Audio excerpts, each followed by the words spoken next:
देखिए, तो ये एनसीईआरटी का 1.5 क्वेश्चन जो रह गया है चैप्टर का वो कर रहे हैं। कैसे पढ़ें, हिंदी पढ़ें इंग्लिश पढ़ें? इंग्लिश हिंदी पढ़ लेते हैं चलो। बोल रहे हैं कि जब कांच की छड़ को रेशम के टुकड़े से रगड़ते हैं तो दोनों पर आवेश आ जाता है। बस मैं इसी लाइन के बाद रुक जाऊंगा और मैं आपसे पूछूंगा क्या बोला इन्होंने। कांच की छड़ को रेशम के कपड़े पर रगड़ रहे हैं। क्या हमने भी ऐसा कुछ किया था एक्सपेरिमेंट? लेक्चर 1 में ऐसा कुछ एक्सपेरिमेंट किया था। हमने ग्लास की रॉड को सिल्क क्लॉथ से रगड़ा था। वही सिल्क क्लॉथ तो रेशम का कपड़ा होता है। When a glass rod is rubbed with a silk cloth तो दोनों पे चार्ज आ जाता है। मुझे बताइए, कौन बताएगा? ये मेरे पास एक ग्लास की रॉड है, ठीक है, और ये मेरे पास एक सिल्क का क्लॉथ है, रेशम का कपड़ा। जैसे रेशम की साड़ी होती है ना, ऐसे रेशम का कपड़ा, ठीक है। इस ग्लास रॉड को रेशम के कपड़े पर हमने ऐसे करके रब कर दिया, ठीक है। कौन बताएगा कि चार्ज तो आएगा, लेकिन कौन सा ऑब्जेक्ट पॉजिटिव होगा कौन सा नेगेटिव होगा, ये कौन बताएगा? बताइए। दोनों पे चार्ज आ जाएगा, एक पे पॉजिटिव आएगा और एक पे, क्योंकि किसी एक से इलेक्ट्रॉन निकलकर किसी दूसरी बॉडी पे चले गए होंगे। और आपको बताया गया है कि जिस पे इलेक्ट्रॉन जाते हैं वो निगेटिव हो जाती है और जिससे जाते हैं वो, तो इन दोनों में कौन पॉजिटिव होगा कौन निगेटिव होगा, बताइए।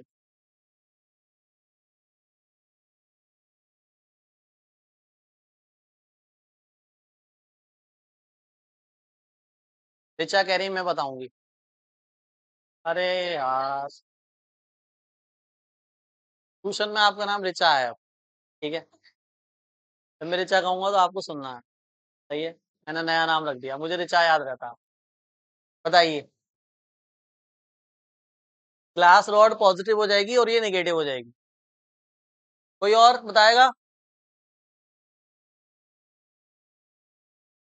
बताओ सुहानी। ग्लास रॉड कैसी होगी? ग्लास रॉड पॉजिटिव हो जाएगी। अच्छा, आप बताओ पुनीत, क्या पॉजिटिव क्या निगेटिव?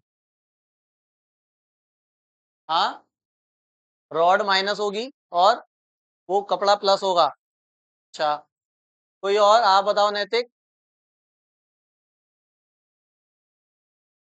ग्लास पॉजिटिव कपड़ा निगेटिव। आप बताओ आयुष, कौन पॉजिटिव कौन निगेटिव? ग्लास पॉजिटिव होगा और ये कपड़ा निगेटिव। आप बताइए। आप बताइए मनीषा। Glass positive.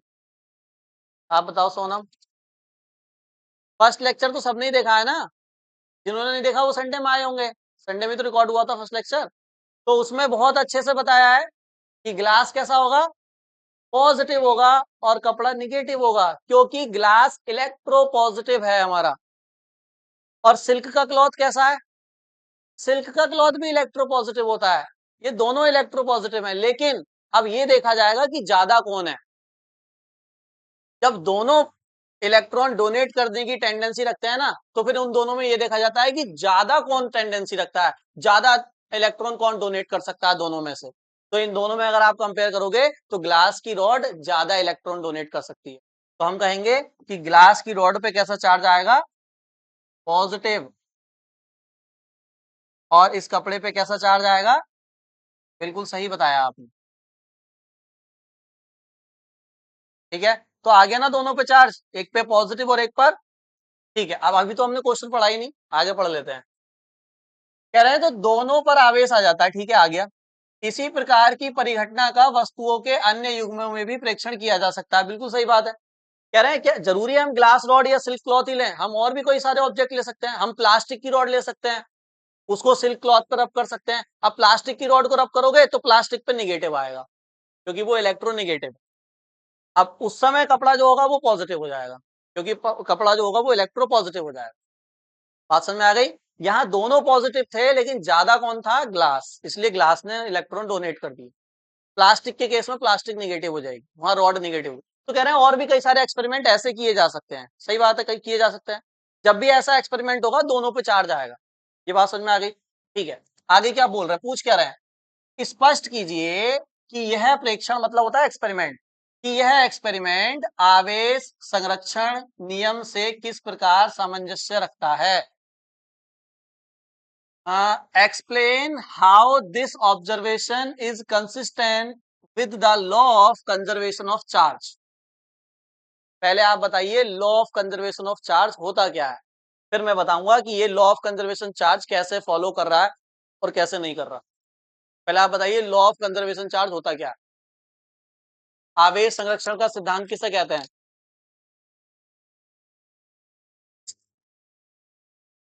मैंने चार्ज की दो ही प्रॉपर्टी बताई है, एक क्वांटाइजेशन जिसका न्यूमेरिकल कल करा था हमने जाते जाते, और एक कंजर्वेशन जिसका ये दे दिया इन्होंने। बस दो ही प्रॉपर्टी चार्ज की बताई गई है आपको कि चार्ज क्वांटाइज होता है और चार्ज कंजर्व होता है। क्या मतलब है कंजर्वेशन का, बताओ निशांत।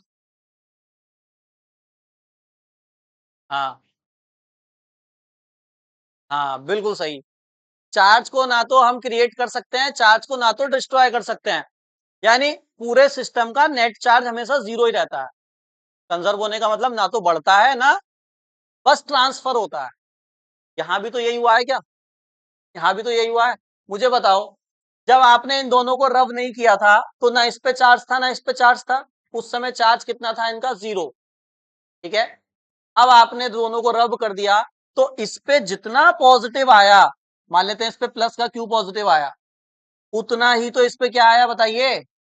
माइनस का क्यू आया। अगर मैं अभी भी आपसे पूछूं कि बताओ दोनों का टोटल चार्ज कितना है, तो आप कितना बताओगे? प्लस का क्यू माइनस का क्यू, टोटल तो अभी भी जीरो है। और टोटल तो रब करने से पहले भी जीरो था, तो ना तो चार्ज प्रोड्यूस हुआ ना चार्ज डिस्ट्रॉय हुआ। तो इसी को बोलते हैं कंजर्वेशन ऑफ चार्ज, यानी आवेश संरक्षण का नियम। आवेश संरक्षण का नियम ये कहता है कि जब भी दो वस्तुओं को आपस में रब किया जाएगा, एक जितनी पॉजिटिव होगी दूसरी उतनी ही निगेटिव हो जाएगी, that is total charge zero ही रहेगा। तो यहां पर ग्लास की रॉड पर जितना पॉजिटिव चार्ज आया, कपड़े पर उतना ही क्या आया? तो हम कह सकते हैं कि यहाँ पर कुल आवेश जो है, नेट आवेश शून्य है। अतः यहाँ आवेश संरक्षण का नियम लागू है। लग रहा है? ठीक है। लिखिए, थ्योरी बोल रहा हूँ, इस डायग्राम को बना लेंगे फिर थ्योरी लिखेंगे। डायग्राम बाद में बना लेना, पहले लिख लो। इंग्लिश वाले बना लो चाहो। देखो, देखिए यहाँ कांच की छड़ पर, यहाँ कांच की छड़ को, यहाँ कांच की छड़ को रेशम के कपड़े से रगड़ा जाता है। कांच की छड़ को रेशम के कपड़े से रगड़ा जाता है।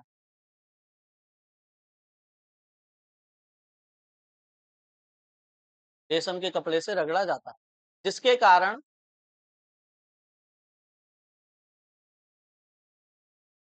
कांच की छड़ पर, जिसके कारण कांच की छड़ पर धनावेश, धनावेश आ जाता है, और रेशम के कपड़े पर ठीक उतना ही ऋण आवेश आ जाता है। और रेशम के कपड़े पर ठीक उतना ही ऋण आवेश आ जाता है। ऋण आवेश मतलब निगेटिव चार्ज।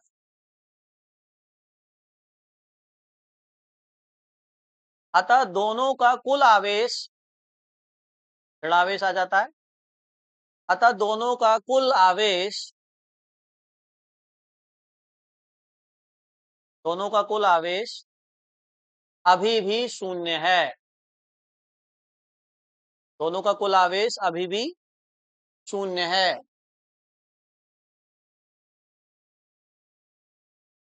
जिसे आवेश संरक्षण का नियम कहते हैं। दोनों का कुल आवेश अभी भी शून्य है, जिसे आवेश संरक्षण का नियम कहते हैं।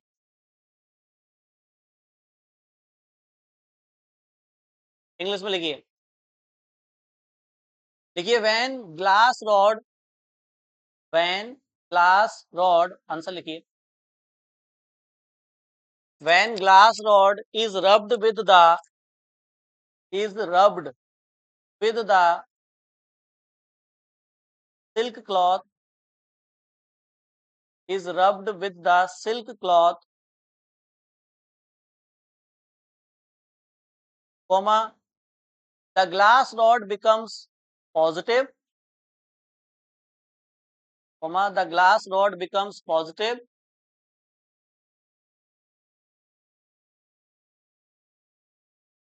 and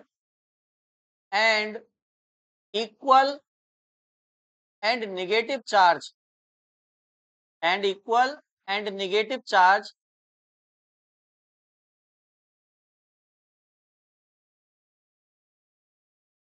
equal and negative charge will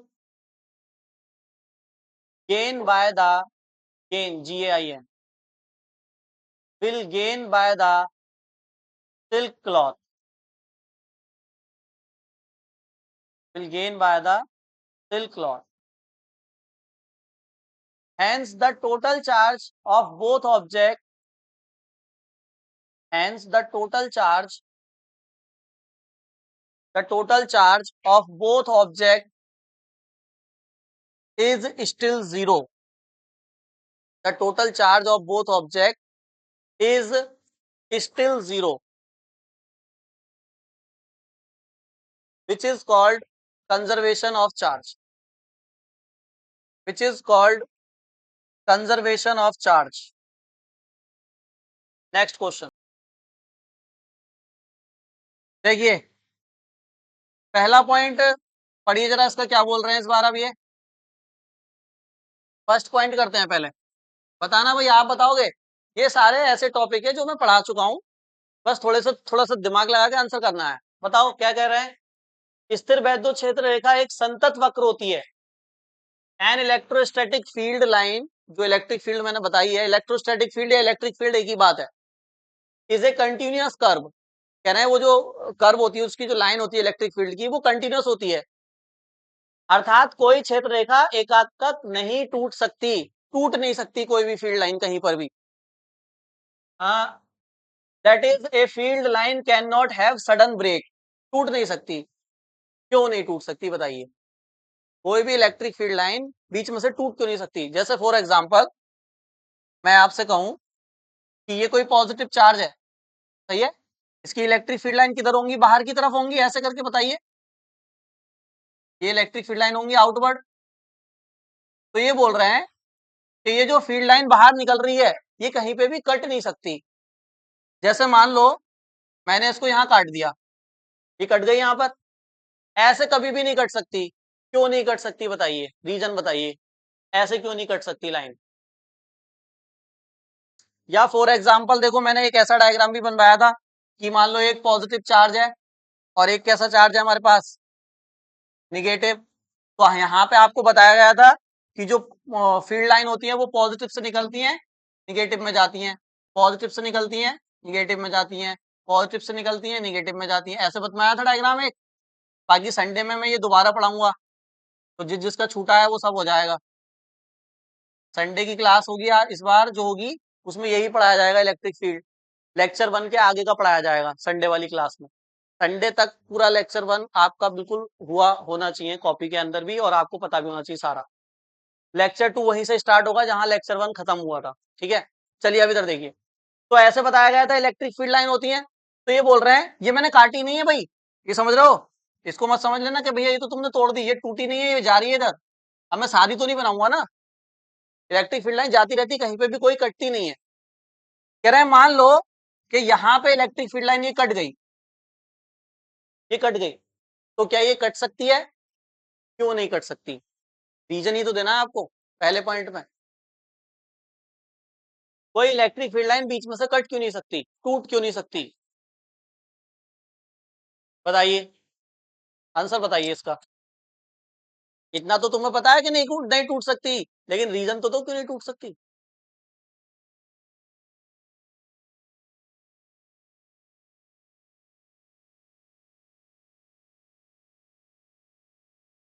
क्यों नहीं हो रही, क्यों नहीं टूट रही बताइए इलेक्ट्रिक फील्ड।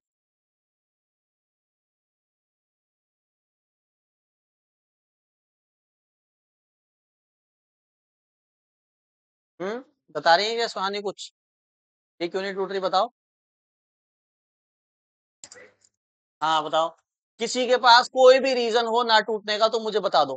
कोई भी, कैसा भी, कितना भी खराब हो आंसर, लेकिन बता दो। कुछ भी बता दो, कुछ भी, उल्टा सीधा कुछ भी बता दो। है किसी के पास कोई? बिल्कुल ब्लैंक हो गया दिमाग, एकदम खाली, पता ही नहीं आंसर। बताओ आयुष। हाँ, ये क्या हो जाएगी? तो कटने के बाद वो आगे से गई तो आगे, फिर जैसे मान लो यहाँ से कट गई, तो फिर ये आगे वाली जा तो रही है इनफाइनाइट तक, हम तो बीच में। हाँ तो क्या दिक्कत है?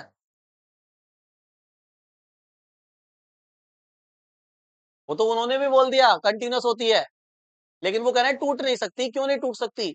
होती तो है वो, तो ठीक है, लेकिन टूट क्यों नहीं सकती? अब तुम फिर वही बोल रहे हो कि कंटिन्यूअस होती है। वो तो उन्होंने भी बोल दिया कंटिन्यूअस होती है किसी के पास आंसर कोई? इधर देखो बोर्ड पे, ध्यान से नहीं समझा लेकिन इसका मतलब तुमने। मुझे बताओ ये इलेक्ट्रिक फील्ड लाइन हम बनाते क्यों है? मैंने यहाँ पे एक पॉइंट लिया, देखना जरा, ये मैंने बात समझाई हुई है पहले। इस पी पॉइंट पर मैंने इलेक्ट्रिक फील्ड लाइन पे ये पी पॉइंट लिया है, तो ये क्या बताएगा मुझे इस, अब मान लो मुझे इस पी पॉइंट पर इलेक्ट्रिक फील्ड की डायरेक्शन चाहिए कि इस पी पॉइंट पर इलेक्ट्रिक फील्ड कहाँ लग रही है, तो क्या डायरेक्शन होगी? हाँ, जिधर ये ग्रीन वाली लाइन जा रही है ना, वही इलेक्ट्रिक फील्ड की डायरेक्शन होगी। तो किधर होगी? इस पे एक टेंजेंट खींच देते हैं, स्पर्श रेखा, ये आ गई देखो डायरेक्शन। सही है। मुझे मान लो यहाँ निकालनी हो डायरेक्शन क्यू पॉइंट पे, तो किधर होगी? इधर होगी, देखो ग्रीन वाली लाइन इधर ही तो जा रही है। यानी इलेक्ट्रिक फील्ड लाइन का काम होता है डायरेक्शन बताना। क्या बताना? अब मैंने पी पॉइंट यहां ले लिया, लो, यहाँ क्या कोई इलेक्ट्रिक फील्ड है? आप बता पाओगे कि इलेक्ट्रिक फील्ड किधर जा रही है? क्योंकि वहां पर ब्रेक हो चुकी है इलेक्ट्रिक फील्ड। तो वहां पे अब टेंजेंट किधर खींचे हम? इधर खींचे, इधर खींचे, इधर खींचे, पता ही नहीं किधर खींचे, क्योंकि जो ग्रीन लाइन थी वो वहां पर कट गई। तो क्योंकि अब तुम डायरेक्शन नहीं बता सकते, और ऐसा हो ही नहीं सकता कि हम इलेक्ट्रिक फील्ड की डायरेक्शन ना बता पाए, क्योंकि हर पॉइंट पर डायरेक्शन बताई जा सकती है, इसीलिए इलेक्ट्रिक फील्ड लाइन टूट नहीं सकती। इलेक्ट्रिक फील्ड लाइन हमेशा कंटिन्यूअस रहेगी। भाई चार्ज तो है, लेकिन तुम इलेक्ट्रिक फील्ड नहीं बता पा रहे, ऐसा कभी पॉसिबल है? चार्ज होगा तो इलेक्ट्रिक फील्ड भी होगी, इलेक्ट्रिक फील्ड होगी तो उसकी डायरेक्शन भी होगी। तो हर पॉइंट पर डायरेक्शन बताई जा सकती है, तो इलेक्ट्रिक फील्ड टूट नहीं सकती। बात समझ में आ गई? देखिए रीजन इसका, फर्स्ट पॉइंट का। देखिए वैद्युत बल रेखाएं, वैद्युत बल रेखाएं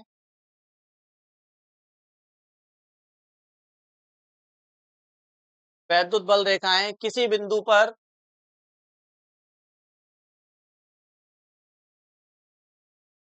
वैद्युत बल रेखाएं किसी बिंदु पर वैद्युत क्षेत्र की दिशा बताती हैं।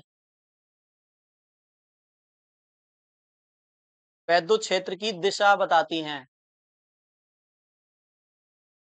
ठीक है, वैद्युत क्षेत्र की दिशा बताती हैं। आगे लिखिए, यदि बल रेखा अचानक टूट जाती है तो, मान रहे हैं टूट गई, मान लो, यदि बल रेखा अचानक टूट जाती है तो,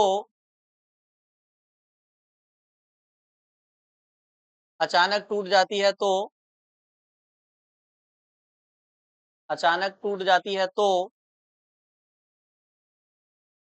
वहां वैद्युत क्षेत्र की दिशा बताना असंभव है।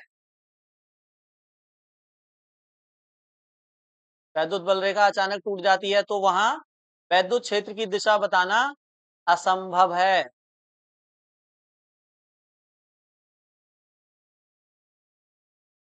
इसलिए वैद्युत बल रेखा कभी भी नहीं टूट सकती। इसलिए वैद्युत बल रेखा कभी भी नहीं टूट सकती। इंग्लिश में लिखिए, देखिए, electric field lines, electric field lines, answer लिखिए, represent the direction of electric field. कभी टूट नहीं सकती।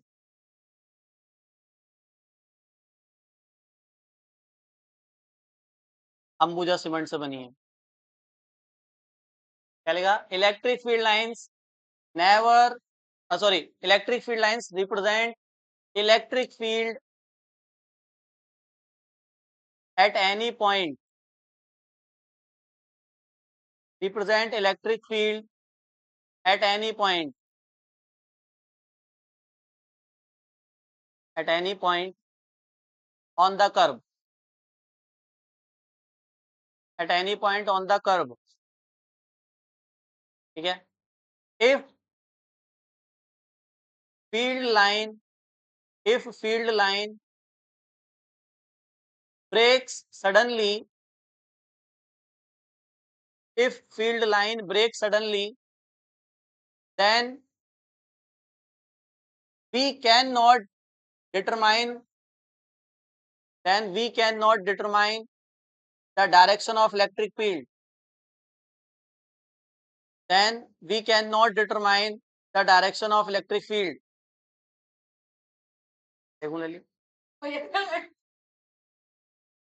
We cannot determine the direction of electric field, which is impossible.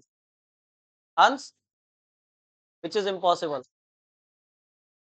ठीक है?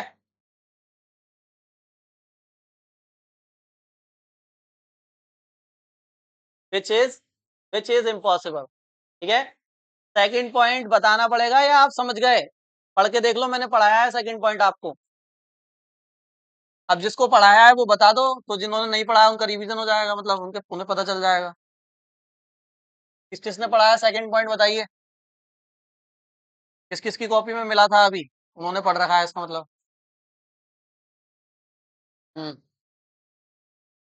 नहीं मिल रहा तुम्हें? अच्छा, पहले देखते हैं सेकंड पॉइंट में बोला क्या है। पहले देखते हैं सेकंड पॉइंट में बोला क्या है। देखो, स्पष्ट कीजिए कि दो क्षेत्र रेखाएं कभी भी एक दूसरे को प्रतिच्छेदन क्यों नहीं कर सकती। मतलब explain why two electric field line never cross each other at any point. अब पहली बात तो ये टूट भी नहीं सकती, तो हमने पहले पॉइंट में एक्सप्लेन कर दिया कि टूट क्यों नहीं सकती, क्योंकि हम फिर डायरेक्शन नहीं बता पाएंगे। पहली बात हो गई। दूसरा पॉइंट ये बोल रहे हैं कि ये कभी भी मिल भी नहीं सकती आपस में। जैसे देखो, जैसे ये एक फील्ड लाइन जा रही है, ये दूसरी फील्ड लाइन जा रही है, ऐसा नहीं हो सकता। कैसा नहीं हो सकता? कि ये दूसरी वाली जाए और इसको कट कर जाए ऐसे करके। तो देखो यहाँ पे कट गई ना, ये ऐसे कट भी नहीं सकती कभी भी, इम्पॉसिबल है ये भी होना। मतलब दो फील्ड लाइन का, ऐसे एक फील्ड लाइन जाए और ऐसे एक फील्ड लाइन जाए, तो ये दोनों फील्ड लाइन कट भी नहीं कर सकती एक दूसरे को, ऐसे जैसे हमने यहाँ पे कट कर दिया ना, ये भी इम्पॉसिबल है। अब मुझे बताओ इसका रीजन कि ये कट क्यों नहीं कर सकती। बताया ये वाला रीजन तो मैंने, और थ्योरी में भी लिखवाया है आपके। ये क्यों नहीं कट सकती, इसका आंसर नहीं लिखवाऊंगा, आपको वहीं से टिप के लिखना है। समझा देते हैं बस।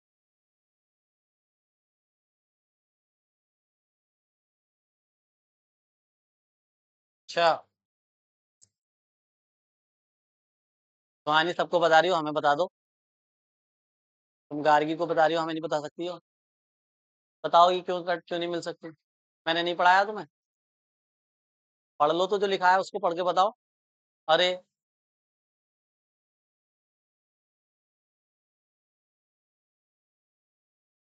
पुनीत, बता सकते हो क्यों नहीं कट रही है आपस में?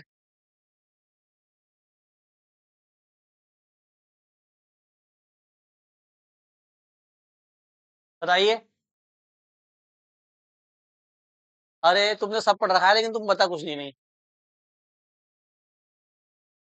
हाँ, दो क्या हो जाएंगी? दो, दो डायरेक्शन हो जाएंगी, ठीक है। फिर दो डायरेक्शन हो नहीं सकती, तो ये इम्पॉसिबल है। बिल्कुल सही है। देखो, मैंने अभी क्या बताया था कि जिस पॉइंट इलेक्ट्रिक फील्ड पर जो पॉइंट होता है वो डायरेक्शन ही तो बताता है। मुझे इस पॉइंट पे डायरेक्शन चाहिए, तो मैं ऐसे करके टेंजेंट खींच दूंगा। अब मुझे इस पॉइंट पे चाहिए, तो ये वाली फील्ड तो कहेगी कि इधर है डायरेक्शन, और ये वाली फील्ड कहेगी कि इधर है डायरेक्शन। लो, अब एक ही पॉइंट की दो इलेक्ट्रिक फील्ड लाइन हो रही है, वो बोल रही है इधर डायरेक्शन, वो है वो बोल रही है इधर डायरेक्शन है, जबकि ऐसा तो होता नहीं है। एक पॉइंट पर एक ही तो डायरेक्शन आती है। तो अगर ये कट गई तो दो डायरेक्शन होंगी एक ही फील्ड की, एक फील्ड की दो डायरेक्शन नहीं हो सकती, एक फील्ड की एक ही डायरेक्शन होती है। बात समझ में आ गई? तो हम कहेंगे if field line intersect at a point then there will be two direction at a point which is impossible. एक पॉइंट पर दो डायरेक्शन नहीं हो सकती, जो कि असंभव। ठीक है, समझ गए? अपनी लैंग्वेज में लिख लेना अगर नहीं लिखा है पीछे का, बाकी जब मैं पीछे का लिखवा दूंगा तो उसमें से लिख लेना। मैं दोबारा पढ़ाऊंगा ये संडे में, ठीक है? बात समझ में आ गई? क्वेश्चन खत्म 7 वाला भी। एक क्वेश्चन और, दो क्वेश्चन और हैं अभी, अगला करो चलो।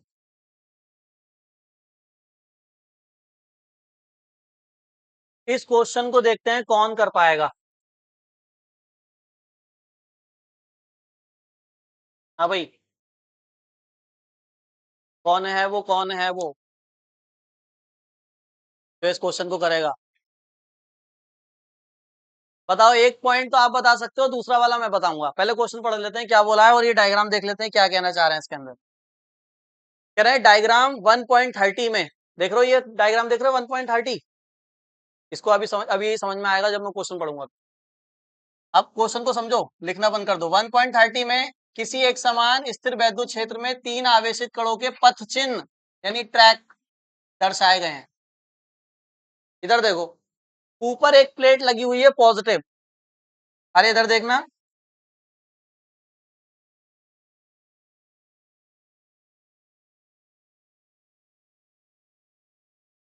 ऊपर एक कौन सी प्लेट लगी हुई है?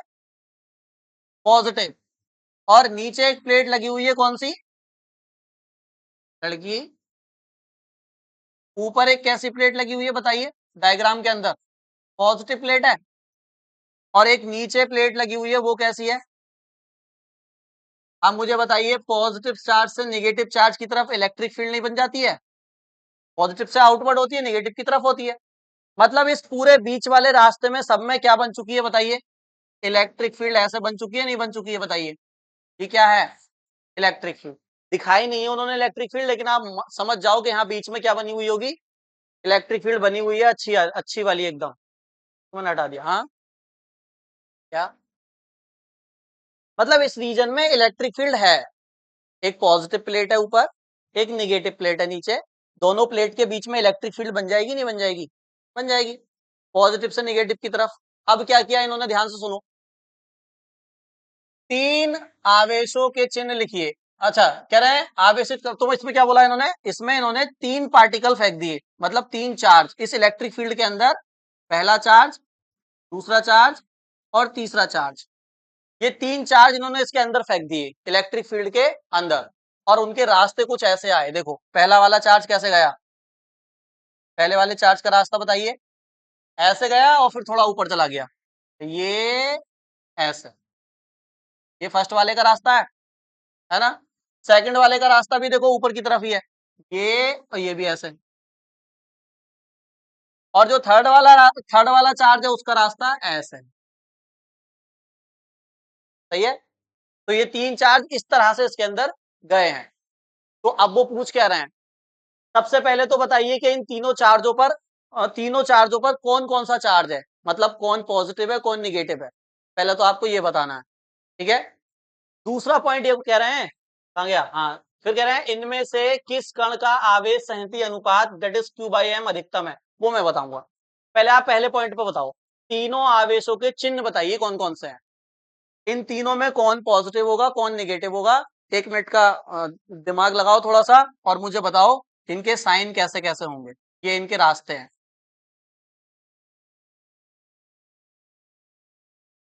बताइए। फर्स्ट पॉइंट कर रहे हैं हम, पहले इनके साइन लिखेंगे हम।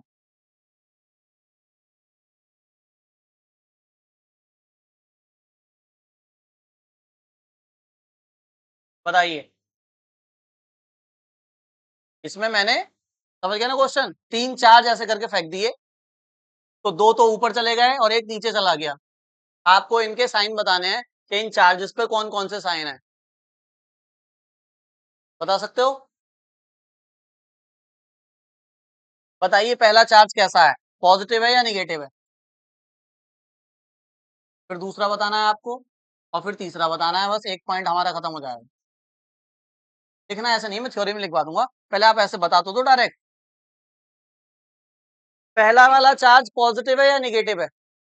पहला वाला, पहला वाला पॉजिटिव है या निगेटिव है?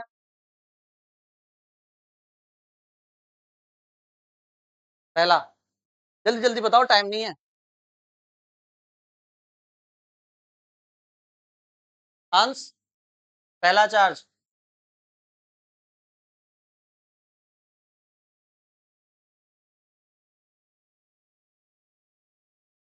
निगेटिव।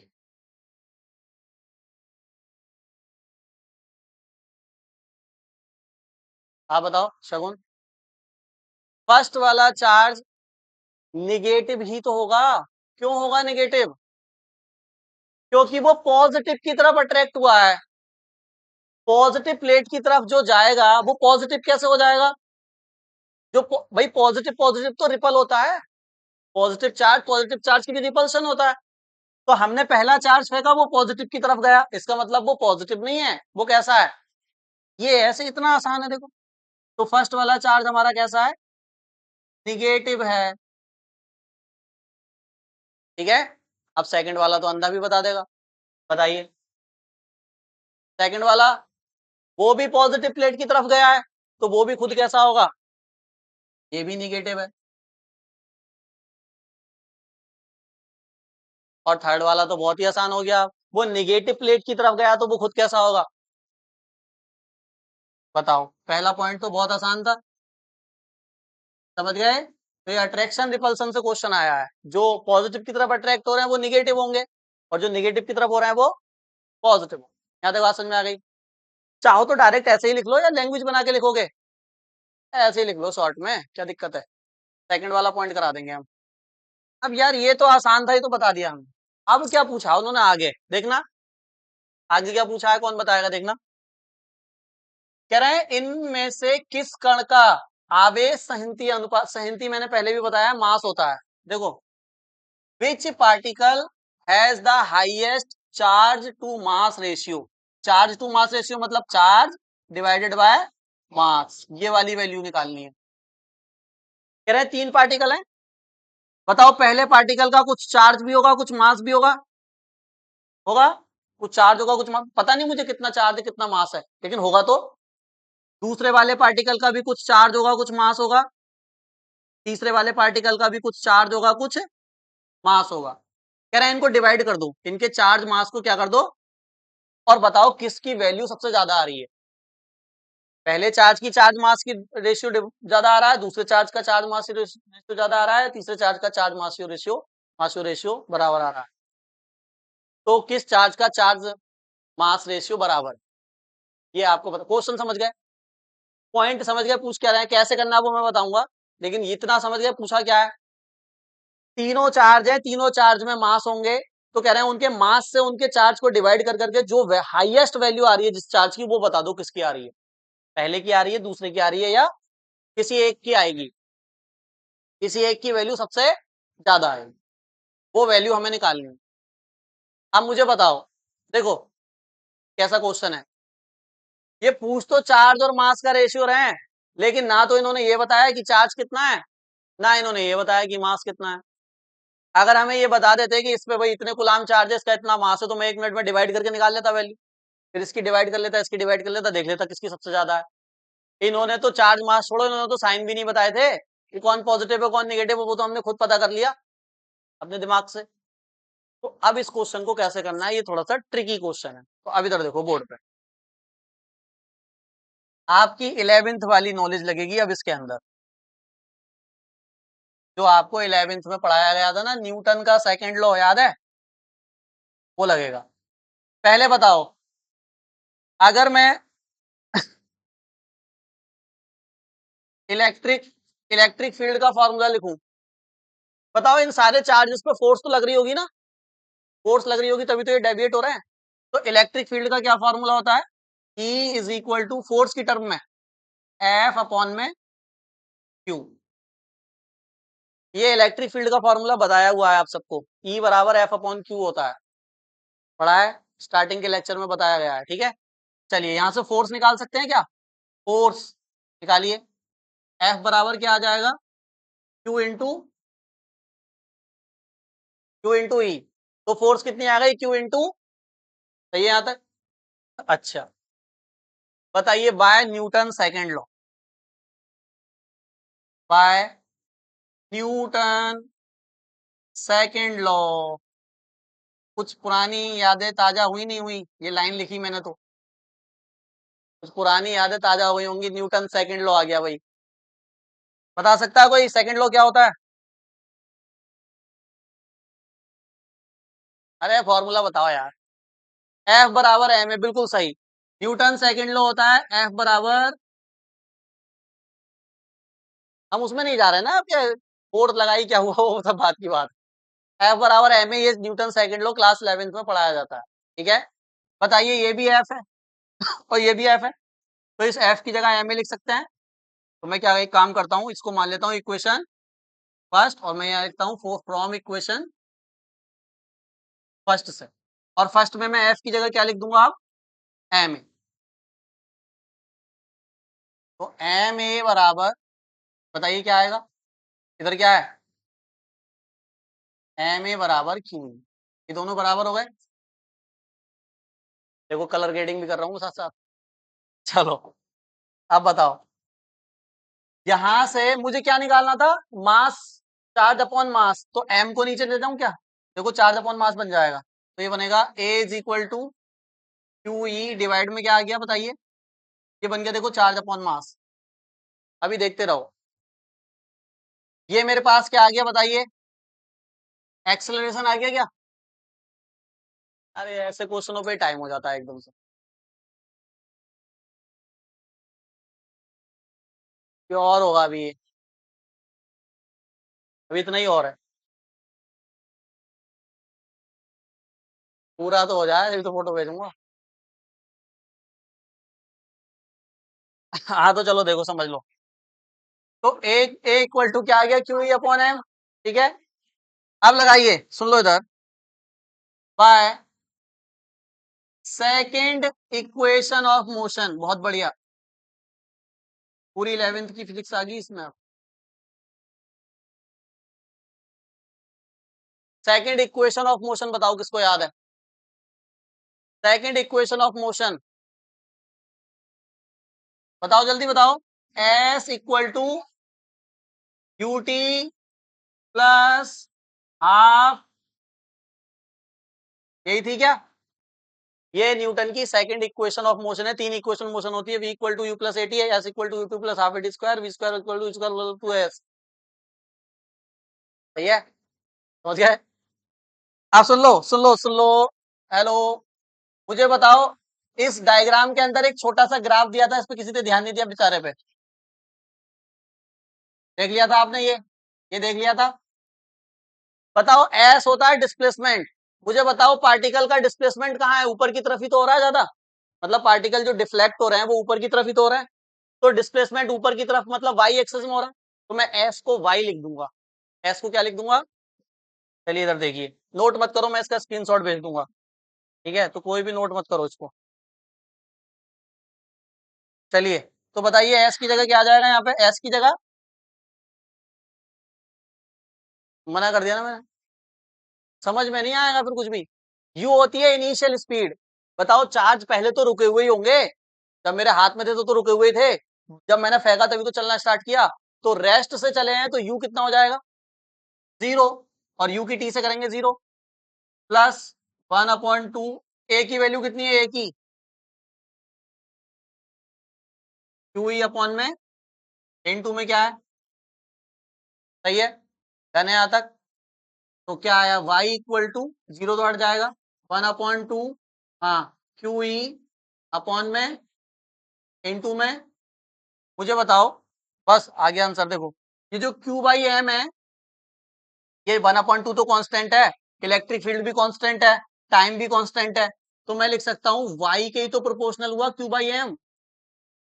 क्यू बाई एम किसके प्रोपोर्शनल हुआ? यानी क्यू बाई एम उसका ज्यादा होगा जिसका y ज्यादा होगा। y मतलब क्या? ऊपर की तरफ डिस्प्लेसमेंट, जो चार्ज जितना ऊपर की तरफ गया होगा या नीचे की तरफ गया होगा, ऊपर नीचे दोनों तरफ वाई होता है, प्लस वाई माइनस वाई, जिसका डिस्प्लेसमेंट जितना ज्यादा होगा उसका क्यू बाई एम उतना ज्यादा होगा। अब आपको क्यू पता हो या ना पता हो उससे कोई लेना देना नहीं। बता सकते हो जल्दी से देख के? डायग्राम में देखिए और बताइए कौन सा पार्टिकल सबसे ज्यादा डिफ्लेक्ट हुआ है। रुक जाओ अभी बताना, पहले मैं बीच में एक रेफरेंस लाइन खींच देता हूं। पहले मैं बीच में एक ये लाइन खींच देता हूं। देखो ये जो लाइन मैंने खींची है, इस लाइन से आपको पता करना है कि कौन कितना ऊपर गया, कौन कितना नीचे गया। बताओ सेकंड वाला चार्ज बस इतना ही ऊपर गया, सेकंड वाला चार्ज बस इतना ही तो ऊपर गया है, ये सेकंड वाले का वाई है। और फर्स्ट वाला चार्ज इतना ऊपर गया है, ठीक है। लेकिन जो थर्ड वाला चार्ज है वो इतना नीचे गया है, देखो ये इसका वाई है। तो किसका डिस्प्लेसमेंट ज्यादा है सबसे? थर्ड वाले चार्ज का डिस्प्लेसमेंट सबसे ज्यादा है। तो थर्ड वाले का अगर सबसे ज्यादा डिस्प्लेसमेंट है तो क्यू बाई एम का मान भी किसका होगा? थर्ड वाले का। डायरेक्टली प्रोपोर्शनल का मतलब यही तो होता है कि जिसका वाई ज्यादा, जिसका वाई ज्यादा उसका क्यू बाई एम भी। तो हम लिख सकते हैं कि जो थर्ड नंबर का चार्ज है उसका क्यू बाई एम का जो मान है वो सबसे हाईएस्ट होगा। तो third charge has highest Q by M ratio. सही है। मान लो कि पहला वाला चार्ज है वो थोड़ा सा और ऊपर डिस्प्लेसमेंट हो जाता है उसका, तो अगर वो ऊपर चला जाता तो फर्स्ट चार्ज का क्यू बाई एम ज्यादा होता। जो जितना ज्यादा डिफ्लेक्ट हो जाएगा उसका क्यू बाई एम उतना ज्यादा होगा। इसका मैं आपको स्क्रीनशॉट भेज दूंगा, क्वेश्चन का नहीं भेजूंगा, आंसर आंसर का भेज दूंगा, ठीक है। खाली इतना भेजूंगा, ठीक है।